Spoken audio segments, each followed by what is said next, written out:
Hey guys, I wanted to do a video. This video is how to build a crystal chamber. I did one a while ago using TCS parts.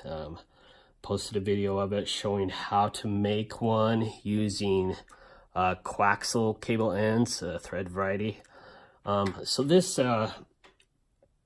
video is going to be a little more in depth on building a crystal chamber, mostly for the beginner or someone who's just getting into the lightsabers or is interested in building a crystal chamber, doesn't really know where to start, or just wants to get some ideas. I will share a few little secrets and some stuff that I do. When it comes to crystal chamber, you can, it's a blank canvas. Like and a lot of reasons why you don't get guys showing you how or telling you their secrets is because, there's all shapes and sizes. You have different varieties of room.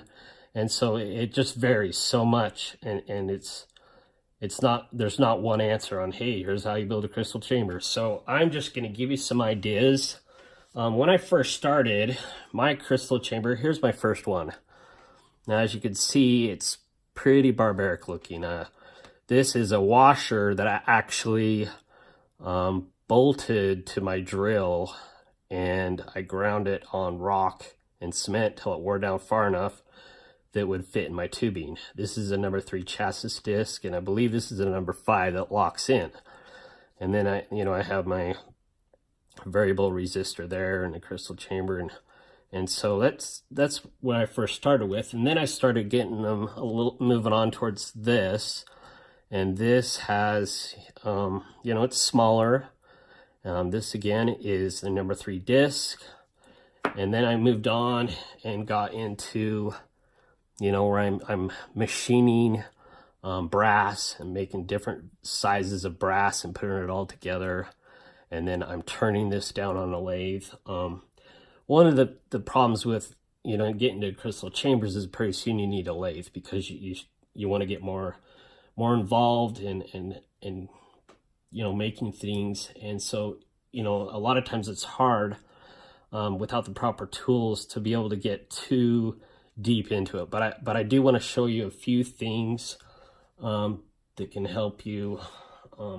With this one, the reason I do this is a number 3 chassis disc, and I do turn this down on the lathe, but you don't have to take much off the number 3 disc. So you could put that on a drill and probably sand it down with some heavy sandpaper or a stone and get it a little bit smaller. And then this is a 1 1/4 inch. This is 1 1/4 inch tubing, and it is 1.12 on the inside. I get my tubing from Online Metals. This fits right in here. You do, when you get finished, have to grind down the nuts, which is, I don't love doing that, but it's the only way to get it to work. And then this just slides in there, and then I put a set screw in there holding it in place, and then I cut a hole, and that's how I do that. But you get more involved with crystals chambers, and as I've moved on, I've starting to do stuff that's a little more more intricate and more involved, and a lot more hours as well. There's a lot of things out there, guys are like, oh, how do I start making a crystal chamber? If you go to the hardware store, you can find a lot of different parts. There's all sorts of stuff that you can find. And this right here is a knurled nut. These work great because you can put this on one side of a disc, and screw it on. So it's like this, and then your crystal just fits in right there, like that, and then you do that on both sides and tighten it with the spacers. You can use it lots of stuff. Here's an idea. So here's the knurled nut. Here's a bezel. You can use a bezel. Here's the coaxial cable ends. There's also sorts of lamp parts, and just look everywhere. Look in the hardware store. Look at different things and find out what will work for crystal chamber. One idea that I found a while ago is this is a valve a valve adapter, and it's made by Slime. I get it at Walmart for $2. It comes in a package of 2, and that's pretty cheap, and it's knurled. It's really a pretty piece of brass. Well, in your crystal, depending on your size of crystal, there's a little rubber bushing in there, but that fits in there like that.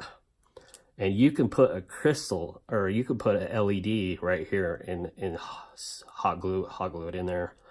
And this, if you want to put this on a disc, it fits right in there, and then you can get a nut. This is actually, if you were to make your own and drill your own hole, and you wanted to tap and thread this, if you use the 932 drill bit, and you wanted to tap it, you would just buy a 5/16/32 tap, which is actually, believe it or not, the same tap that you would use for a TCS Switchcraft 2.1mm recharge port. They're exact same size.